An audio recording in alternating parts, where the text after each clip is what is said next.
अब शकील भाई इतना बोल दिया, क्या बोलना समझ में नहीं आ रहा मुझे।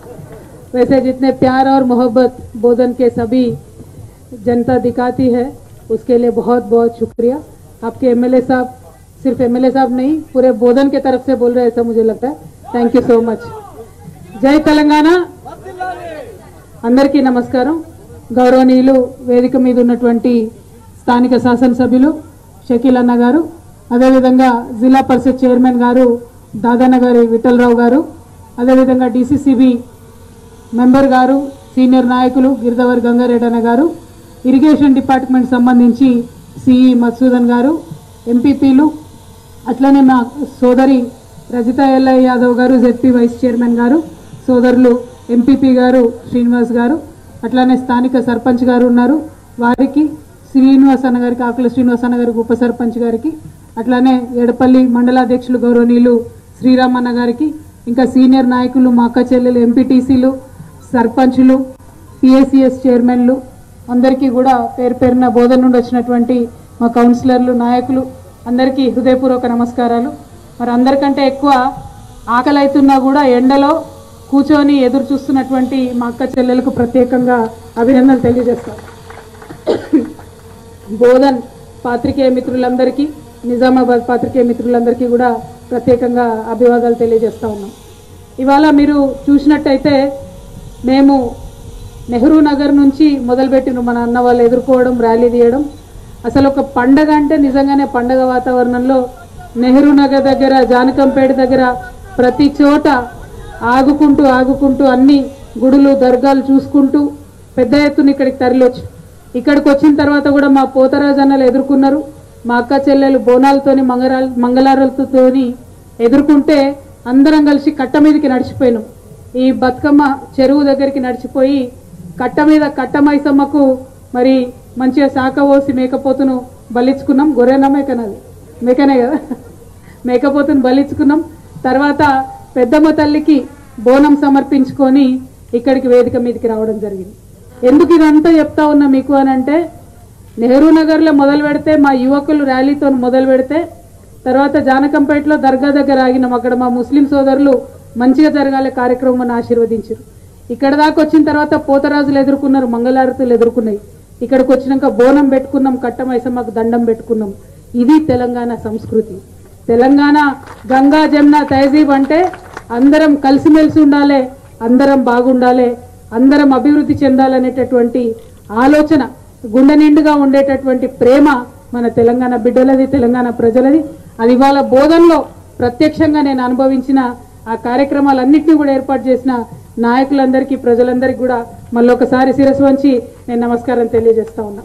ఇవాళ ఎడపల్లిలో మనం ఉన్నాం, చాలా విషయాలు చెప్పుకున్నాం, ఎన్నెన్ని చెరువులు మంచిగా చేసుకున్నాం, ఎందుకు చేసుకున్నాం, ఎట్లా చేసుకున్నామని, కానీ దాని వెనుక కారణం ఏంది దయచేసి ఒకసారి ఆలోచన చేయాలి।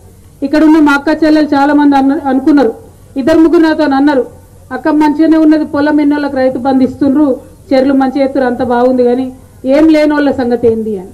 ఇక్కడ ఒక విషయం ఆలోచన చేయాలి, ఒక 70 ఏళ్ల కింద ఆలోచించు ఎడపల్లి ఎట్లుండే, ఒక 70 ఏళ్ల కింద, ఇంకా మనం ఆంధ్రప్రదేశ్లో కలవక ముందు మన తెలంగాణ ఉన్నప్పుడు చెరువులు నిండుగుండే, ఆనాడు జీవితం అంతా చెరువు చుట్టే ఉండే, పొలం ఉన్నదా లేదా అన్నది పక్కన పెడితే పైరు పండితే చెరువు బాగుంటే ఊరంతా చెరువు మీద ఆధారపడి బతికినటువంటి పరిస్థితి।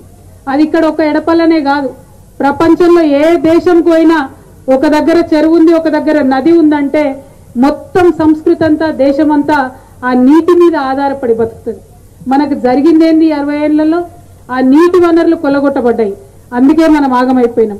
ఇవాళ అందుకనే మనం చెరువులు మంచిగా చేసుకుంటున్నాం। ఒక్కసారి చెరువులు మంచిగా అయితే, ఒక్కసారి పంటలు వండుడు మొదలు పెడితే ఊరంతా మంచిగా అవుతుంది, తెలంగాణ మొత్తం మంచిగా అవుతుంది। ఇదే విధంగా కేసీఆర్ గారు మీకు తెలుసు, అందుకనే ఎక్కువ కాన్సన్ట్రేషన్ రైతుల మీద పెట్టి చేసి, ఒక్కసారి ఊర్లో పైసలు కొడితే మిగతా అందరికీ ఆ పైసలు కూడా వస్తూనే ఉంటాయి। ఇవాళ చెరువులు బాగా చేసుకున్నాం మనం, చెరువులలో తెలంగాణ ప్రభుత్వం ఫ్రీగా చేప పిల్లలు వేస్తున్నది, మొత్తం తెలంగాణ వ్యాప్తంగా ఇవాళ చూసుకుంటే చేప పిల్లలు వేయడంతో 4 లక్షల మంది సోదరులకు ఇవాళ ఉపాధి అవకాశాలు వచ్చినాయి। ఈ 4 లక్షల మంది పొట్ట మరి అంతకుముందు ఎట్లా పోసుకుందరు, ఎంత ఇబ్బంది అవుతుండే, ఎంత తక్కువ ఉపాధి అవకాశాలు ఉండే, అది దయచేసి మనం ఆలోచించుకోవాలి। అట్లనే ఒక దగ్గర ఒక మంచి పని మొదలైందంటే దాని సుగంధం, దాని యొక్క పనితనం, దాని యొక్క రిపర్కషన్స్ ప్రతి ఒక్కరికి కూడా చేరుతాయి, ప్రతి ఒక్కరికి కూడా ఫలాలు అందుతాయి. అట్లని కేసీఆర్ గారు ఎవరిని వదిలిపెట్టలే. ఇవాళ ఎవరైనా పొలం లేని వాళ్ళు ఉన్నారు, బీద వాళ్ళు ఉన్నారు, ప్రతి ఒక్కరికి పెన్షన్ ఇస్తున్నటువంటి ప్రభుత్వం కేసీఆర్ ప్రభుత్వం. నిజంగా షకీల్ అన్న గారు ఒక మంచి మాట చెప్పిండ్రు, ఏం అడిగే అక్కర్లే, ఎటన్నా ఓన్రి, ఏ ఊరికన్నా ఓన్రి, చక్కగా ఏదైనా ఒక దర్వాజా కొట్టుండ్రి, అక్క మీకు ఏమేమి వచ్చినాయి మీ ఇంట్లో అని అడుగుంది. ఏదో ఒక పథకం, కేసీఆర్ పథకం రాని ఇల్లు తెలంగాణలో లేదన్నది మాత్రం సుస్పష్టంగా చెప్తా ఉన్నాం. ఇదే మీరు కరెక్ట్ అక్క గుండెల మీద చేసుకొని ఆలోచన చేయాలి. కరెక్ట్ 10 ఏళ్ల కింద ఆనాడు ఇక్కడ ఉన్నటువంటి సుదర్శన్ రెడ్డి గారు మంత్రి కూడా ఉన్నారు, ఇంకా ఆయన ఇరిగేషన్ మంత్రి కూడా ఉన్నాడు. ఇరిగేషన్ మంత్రిగా ఉన్నా కూడా కనీసం తన సొంత ఊరు సిర్నపల్లిలో కూడా ఒక 20-30 మంది కన్నా ఎక్కువ పెన్షన్ ఇప్పించుకునే పరిస్థితి ఆయనకు లేకుండే. ఆనాడు పెన్షన్ ఎంత అక్క? 200 రూపాయలు. ఇంకెవరికన్నా పెన్షన్ ఇవ్వమని దరఖాస్తు పెడితే మొక్కమాటం లేకుండా అధికారులు ఏం చెప్తుండే, పెన్షన్ వస్తున్న ఎవరన్నా ఒక ముసలిది చచ్చిపోతే నీకు ఇస్తపోయి ఇప్పుడు ఇయ్య అంటుండే. అటువంటి పరిస్థితి, అన్ని బాధలు ఉండే. దుఃఖంతో మనం తెలంగాణ తెచ్చుకున్న ముట్టిగా తెచ్చుకోలే. ఇవాళ ఏం జరుగుతుందక్క? ఊర్లో ఎంతమంది ఉంటే అంతమంది అప్లికేషన్ పెడితే చాలు పెన్షన్ వస్తుంది. మా బీడీ అక్క చెల్లెలు మొదలు అన్నారు, అక్క మాకు కట్ ఆఫ్ డేటు పెంచాల మీరు అని అంటే 2వ దఫా వాళ్ళకు కూడా ఇచ్చాం. ఇప్పుడు 3వ దఫా మళ్ళా వచ్చిరు మా అక్క చెల్లెలు, అక్క ఇంకా పెన్షన్ కావాలని చెప్పినాం కేసీఆర్ సార్కు, అది కూడా ఇస్తారు. ఎందుకంటే పెట్టేటోడు మనోడైతే బంతిల చివరి దాకా కూర్చున్న లడ్డు వస్తుంది అన్నట్టు ఉన్నది. అక్కడ మన బాపు, మన కేసీఆర్ గారు ఉన్నది అధికారంలో ఇయ్యాల, వేరే వాళ్ళు కాదు.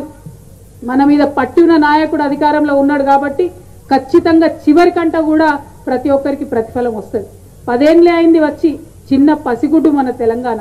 ఒక్కొక్క మెట్టు ఎక్కుతున్నాం. మొదలు 5 ఏళ్లలో చెరువులు పూడికలు తీసుకున్నాం, చెక్ డ్యాములు కట్టుకున్నాం, కాళేశ్వరం పూర్తి చేసుకున్నాం, కొన్ని పెన్షన్లు ఇచ్చుకున్నాం.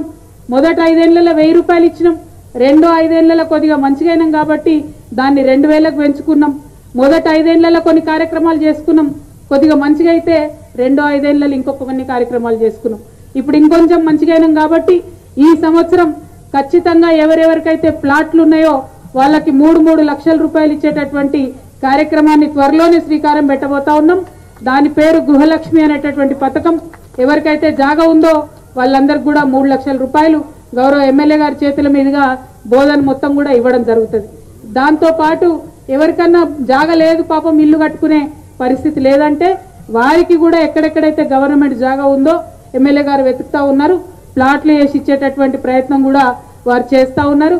దానికి నా మద్దతు సంపూర్ణంగా ఉంటుందని చెప్పి గౌరవ ఎమ్మెల్యే గారికి నేను తెలియజేస్తా ఉన్నాను. అదేవిధంగా మీరు చూసుకోవాలి, ఒక్కసారి ఆలోచన చేసుకోవాలి అక్క. ఇవాళ ఒక చెరువు మంచిగా అయితే, ఒక ఊరు బాగైతే ఏం జరుగుతుంది? ఒక ఇల్లు బాగుపడుతుంది. పైసలు ఏం చేసుకుంటాం అక్క? ఇంటికి పైసలు వచ్చినాయి ఏం చేస్తాం? పిల్లనో మంచి చదువు కోసం బయటకు పంపిస్తాం, బయటకు పోతారు, మంచి ఉద్యోగం వస్తుంది, మళ్ళీ వాడు సంపాదించుకున్నాడు ఇంకో 2 రూపాయలు ఊరుకో ఇంటికో పంపుతాడు. ఇవాళ నిజంగా ఆలోచన చేయండి, ఒక్కసారి ఊర్లో చూడండి. 10 ఏళ్ల కింద ఎవరు కూడా ఊర్లలో ఇల్లు సదిరియలే, ఎటన్నా పట్నం పోతే అటే పోయినరు. కానీ ఇవాళ దసరా బతుకమ్మ వస్తుందంటే అందరూ ఊర్లలో ఇళ్ళకు రంగులేస్తుండ్రు, పిల్లల్ని పాపల్ని పట్టుకొని మళ్ళా ఊరికొచ్చి పండుగలు చేసుకునే పరిస్థితి వచ్చింది. ఎందుకోసం వచ్చింది? అది చెరువు బాగైంది కాబట్టి వచ్చింది. మామూలుగా బాగ్గాలే చెరువు. 47,000 చెరువులు తెలంగాణ వ్యాప్తంగా 5,000 కోట్ల రూపాయలతోని మంచిగా చేసుకున్నాం కాబట్టి ఇలా బాగున్నాయి. ఆనాడు కాకతీయ రాజులు చెరువులు కట్టిండ్రు. ఎట్లా కట్టిండ్రు? గొలుసు కట్టు. ఒక చెరువు నిండితే అందులోకెళ్ళి ఇంకో చెరువు, అది నిండితే అందులోకెళ్ళి ఇంకో చెరువు, అట్లా గొలుసు కట్టు ఉండే. అయితే ఎక్కడన్నా ఒక దగ్గర గొలుసు తెగిపోతే కొన్ని చెరువులు ఎండిపోయిన సందర్భం ఉండే. కానీ కేసీఆర్ గారు ఒక మెట్టు ఎక్కువ ఎక్కిండ్రు. ఇలా ఏం చేసిండ్రు? ఆ గొలుసు కట్టు చెరువులు ఎప్పటికీ ఎండొద్దు, నిండు ఎండాకాలంలో కూడా చెరువు మత్తడి దుంకాలని చెప్పి పెద్ద ప్రాజెక్టులు ఏవైతే ఉన్నాయో, అది కాళేశ్వరం కావచ్చు, మన నిజాం సాగర్ కావచ్చు, ఎస్ఆర్ఎస్పి కావచ్చు, మన లక్ష్మీ కెనాల్ కావచ్చు, పెద్ద ప్రాజెక్టులు ఏవైతే ఉన్నాయో వాటి నుండి చెరువులను నింపమని చెప్పి దానికి ప్రత్యేకంగా బడ్జెట్ పెట్టిండ్రు. ఇవాళ కాళేశ్వరం కింద ఆల్మోస్ట్ 20,000 చెరువులను కూడా నింపుతా ఉన్నాం. అందుకే మీరు చూడండి, ఇవాళ ఎండాకాలంలో అయినా సరే మీరు ఏ ఊరికి పోయినా చెరువు ఎండిపోయి మీకు ఎప్పటికి కనబడదు. చెరువు బాగున్నదంటే ఊరు బాగుంటుంది, ఊరు బాగున్నదంటే మనం బాగుంటాం అనేటటువంటి నినాదంతో ఇవాళ మనం ముందుకు పోతున్నటువంటి సందర్భం. ఇక మన దగ్గర కాంగ్రెస్ నాయకులు ఉన్నారు. నిన్ననే ఒక ఆయన మహేష్ కుమార్ గౌడ్ అని ఇక్కడ మన నిజామాబాద్ నుండే ఉన్నాడు. ఆయన పాపం లొల్లి బాగా పెడుతుండని ఆయనకి ఏదో చిన్న పదవి ఇచ్చిరు. అప్పటి నుంచి ఇంకొంచెం ఎక్కువ లొల్లి పెడుతుండే ఆయన. ఏమంటాడు, ఇవాళ నిన్న ప్రెస్ మీట్ పెట్టిండు. ఏమంటాడు, ఏం చేసిండ్రా మీరు సంబరాలు ఎందుకు చేసుకుంటారు అంటే, మహేష్ కుమార్ గౌడ్ అన్న ఒకసారి ఎడపల్లి రా అన్న, వచ్చి దయచేసి ఇక్కడ చూడు ఎంతమందికి పెన్షన్లు వచ్చినాయి అందుకు సంబరం చేసుకుంటున్నాం, ఎంతమందికి కేసీఆర్ కిట్లు వచ్చినాయి అందుకు సంబరం చేసుకుంటున్నాం, ఎన్ని చెరువులు రిపేర్ చేసుకున్నాం అందుకు సంబరం చేసుకుంటాం, ఎంతమంది యాదవులకు జీవాలు ఇచ్చినాం అందుకోసం సంబరాలు చేసుకుంటున్నాం. ఇది వరకు కాంగ్రెస్ వాళ్ళు ఉన్నప్పుడు అక్క సంవత్సరం మొత్తం తీస్తే తిప్పి తిప్పి 600 కోట్ల రూపాయల ధాన్యం వాళ్ళు కొనుగోలు చేసేది. కానీ వాళ్ళు నేను మహేష్ కుమార్ గౌడ్ గారికి, కాంగ్రెస్ నాయకత్వానికి, ఇక్కడ ఉన్నటువంటి సుదర్శన్ రెడ్డి గారికి ఛాలెంజ్ చేస్తా ఉన్నా. 2014 నుంచి మొదలు పెడితే ఇవాళటి వరకు 12,000 కోట్ల ధాన్యాన్ని ఓన్లీ నిజామాబాద్ నుండి కొన్నాం కాబట్టి ఇలా సంబరం చేసుకుంటున్నాం. ఉట్టిగా సంబరం చేసుకుంటలేం. అంతకుముందు ఇబ్బంది లేకుంటుండేనా, పంట వండకుంటుండే, పండితే పంట ఎక్కడమ్మానో అర్థం కాని పరిస్థితి ఉండే. ఇవాళ ఏం చేసినాం, పంట వేసుకోవడానికి పెట్టుబడి ఇస్తాం, పంట పండినాక మొత్తం ప్రభుత్వమే కొనుగోలు చేసేటటువంటి పరిస్థితిని తీసుకొచ్చినాం. అంతకుముందు విచిత్రమైన పరిస్థితి ఉండే, బండ్లు కట్టాలి మార్కెట్కి పోవాలి. ఇవాళ అట్లా లేదు. రైతన్న కళ్ళం చేసి మంచిగా ఆడనే కళ్ళం కాడ ఉంటాడు, వస్తారు లారీలో ఎత్తుకొని కళ్ళం కాడికి వెళ్ళి తీసుకుపోయేటటువంటి పరిస్థితి ఇవాళ తెలంగాణలో ఉన్నది. ఆ పరిస్థితి రేపు తప్పకుండా అన్ని వర్గాలకు అన్ని రంగాలకు కూడా వస్తుంది. మా ముస్లిం సోదరులు ఇక్కడ పెద్ద ఎత్తున ఉన్నారు.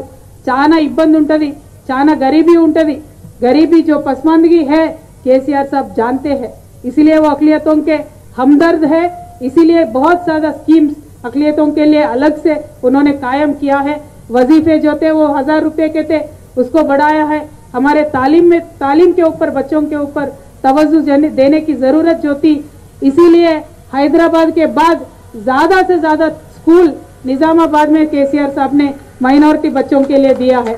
और ऐसे बहुत सारे प्रोग्राम्स है, जैसे हमारे एमएलए साहब ने भी पूछा है, ग्रेवयार्ड्स का मसला है, थोड़े मस्जिदों के मसला है, वो सारे चीजें भी एक एक करके हल हो रहा है और आगे चल के भी वो चलाएंगे. మరి ఇదే విధంగా మా ఎమ్మెల్యే గారు అడిగిను నన్ను 2-3, మరి ఎమ్మెల్యే గారు అడిగినాక నేను చేయకపోతే బాగుండదు. కానీ దానికన్నా ముందు ఒక విషయం చెప్పాలన్న, తెలంగాణ ప్రభుత్వం చేసే కార్యక్రమాలు అన్ని రాష్ట్రాలలో కాపీ కొడతా ఉన్నారు, అన్ని రాష్ట్రాలలో నకలు కొడుతున్నారు. కానీ మన తెలంగాణలో ఒక మాట అంటాం, మనం ఏమంటాం, నకల్ మారేతో బి అక్కల్ సే మారనా బోల్తా హేనా. ఇదే మన కేంద్ర ప్రభుత్వం నకలు కొట్టింది మన చెరువుల పథకం. దాని పేరేం పెట్టిండ్రు, అమృత సరోవర్ అనే పేరుతోని మరి బీజేపీ ప్రభుత్వం ఒక కార్యక్రమం దేశమంతా చేస్తుంది. కానీ మనం చేసే దాంట్లో 10 పైసల మంది కూడా వాళ్ళు డబ్బులు ఇస్తలేరు, అది రిపేర్ అయితలేదు. కానీ ఇతర రాష్ట్రాలు దాదాపు ఒక 13-12 రాష్ట్రాల్లో ఇదే కార్యక్రమాన్ని పెద్ద ఎత్తున చేసుకుంటూ ఉన్నారు. అంటే ఇలా మనం ఒక మిసాల్ అయిపోయినాం, ఒక నమూనా అయిపోయినాం, ఒక ఎగ్జాంపుల్ అయిపోయినాం దేశం మొత్తం మీద కూడా. కాబట్టి ఒక మంచి కార్యక్రమాలు జరుగుతూ ఉన్నాయి. మరి మా అక్క రజితమ్మ గారు అడిగినట్టు, శ్రీనివాస్ గారు అడిగినట్టు, ఎమ్మెల్యే గారు అడిగినట్టు ఖచ్చితంగా ఏడపల్లిలో పట్టణంలో ఏదైతే గ్రామ పంచాయత్కి డెవలప్మెంట్ ఫండ్స్ అడిగినరో 50 lakhs తప్పకుండా అది ఇస్తామని చెప్పి మీకు తెలియజేస్తా ఉన్నామన్నా. అట్లానే మున్నూరు కాపు సోదరుల కోసం అడిగినటువంటిది జానకంపేటలో, ఏడపల్లిలో ఏవైతే మీరు ఫండ్స్ అడిగినారో వాటికి కూడా ఇవ్వడం జరుగుతుంది. జానకంపేట దగ్గర నుండి వస్తూ ఉంటే అక్కడ స్థానిక సోదరుడు గౌడ్ సాబ్ అడిగిండు, మరి అక్క కొంచెం దానికి ఇంకా రిపేర్కి అవసరం ఉంది దర్గాకని. దానికి ఎమ్మెల్యే గారు చెప్తే వారి ఆదేశాల మేరకు ఎంత చెప్తే అంత తప్పకుండా ఫండ్ని సమకూర్చుకోవడం జరుగుతుంది. అట్లానే దత్తపీఠానికి కూడా డబ్బులు 30 లక్షలు కావాలని ఎమ్మెల్యే గారు అడిగిండ్రు. మా షకీల్ భాయ్ కోపం ఎక్కువ, జర అడిగింది ఏపోతే జల్దీ హట్ అవుతాడు కాబట్టి తప్పకుండా తను అడిగినట్టుగా ఇస్తామని చెప్పి ఈ సందర్భంగా మీకు తెలియజేస్తూ, నేను బోధన్ నియోజకవర్గ కోడల్ని. ఇప్పుడే మా పొతంగల్ గ్రామంలో మరి మందిరాన్ని కూడా ఇవాళ చేసుకొని ప్రారంభోత్సవం చేసుకొని వచ్చినాం. తప్పకుండా నాకు బోధన అంటే ప్రత్యేకమైన బాధ్యత ఉంటుంది కాబట్టి అన్ని పనులు చేస్తున్నాం, ఇంకా పెద్ద ఎత్తున కూడా చేస్తాం. ఎక్కడన్నా ఎవరికైనా చిన్న చిన్న పనులు మిస్ అయినవి ఉంటే మీకు వచ్చి అడిగే హక్కు ఉంటుంది, ఖచ్చితంగా చేసి పెడతామని తెలియజేస్తూ, మళ్ళొకసారి బోనాలతోని బతుకమ్మలతోని స్వాగతం పలికిన అక్క చెల్లెళ్లకు, పెద్ద ఎత్తున బైక్ ర్యాలీ తీసి స్వాగతం పలికినటువంటి యువ మిత్రులకు, స్కౌట్స్ అండ్ గైడ్స్ పిల్లలు పాపం ఎండలో వెయిట్ చేసిండ్రు చాలాసేపు, వారికి అందరికీ కూడా హృదయపూర్వకంగా ధన్యవాదాలు. Thank you. జై తెలంగాణ, జై తెలంగాణ.